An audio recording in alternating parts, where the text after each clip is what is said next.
Hi friends, ఈ మధ్యకాలంలో కొన్ని సినిమాలు రిలీజ్ అయ్యి తమిళం, కన్నడ, మలయాళం, తెలుగు వంటి సినిమాలు రిలీజ్ అయ్యి సినిమాల్లో ఆ స్టేట్లో రిలీజ్ అయ్యి హిట్గా నిలిచిపోయిన సినిమాలు ఆ సినిమాకు తగ్గ స్టేట్ బట్టి భాషను బట్టి డబ్బింగ్గా రిలీజ్కి సిద్ధంగా ఉన్నట్టుంది.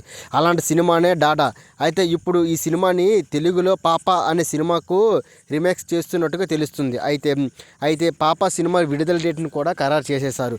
అయితే ఈ సినిమా తమిళం, మలయాళం, కన్నడం చిత్రాల్లో తెలుగులో మంచి ఆదర్శన పొందుతున్నట్టుగా నిలిచిపోయింది. అయితే 2023 ఫిబ్రవరిలో రిలీజ్ అయిన తమిళంలో బ్లాక్ బస్టర్గా నిలిచిపోయిన సినిమా ఇప్పుడు దీన్ని తెలుగులో రీమిక్స్ చేయడానికి సిద్ధంగా ఉన్నట్టుగా తెలుస్తుంది. అయితే చిన్న సినిమా అయినా వచ్చి ఎమోషనల్ కంటెంట్తో కోట్ల కొడినట్టుగా ఉన్నట్టుగా తెలుస్తుంది.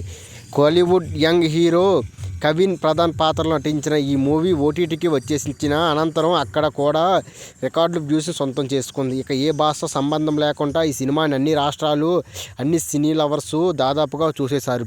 కానీ కొన్ని తెలుగు ప్రేక్షకులకు తప్ప మిగతా అందరూ ఈ సినిమాని చూసినట్టుగా తెలుస్తుంది. దీంతో తాజాగా ఈ సినిమాకి పాప అని పేరు పెట్టి ఈ సినిమాని జూన్ 23 రిలీజ్కి సిద్ధంగా ఉన్నట్టుగా తెలుస్తుంది.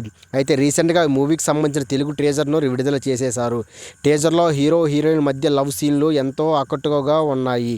సాగే సగం వాళ్ళిద్దరి మధ్య కొన్ని సన్నివేశాలు కారణంగా హీరోయిన్కు ప్రెగ్నెన్సీ వస్తుంది. అయితే ఆ ప్రెగ్నెన్సీకి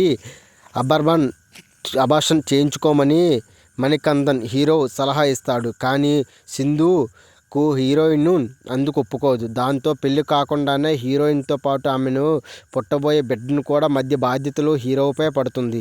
తర్వాత వీళ్ళిద్దరూ ఎలాంటి పరిస్థితులు ఎదుర్కొంటారు అనేది సినిమా. కానీ చివరిలో హీరో తండ్రిగా తన కొడుకు బాధ్యతను తీసుకుంటాడా?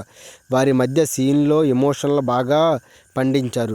వీటి బట్టి ఈ సినిమా మొత్తం ఎలా ఉంటుందో ప్రత్యేకంగా చెప్పనవసరం లేదు. ఇప్పటికీ తమిళంలో హిట్గా నిలిచిపోయిన సినిమా మరి తెలుగులో రిలీజ్ అయ్యి ఓవరాల్ హిట్గా నిలిచిపోతుందేమో చూడాలి.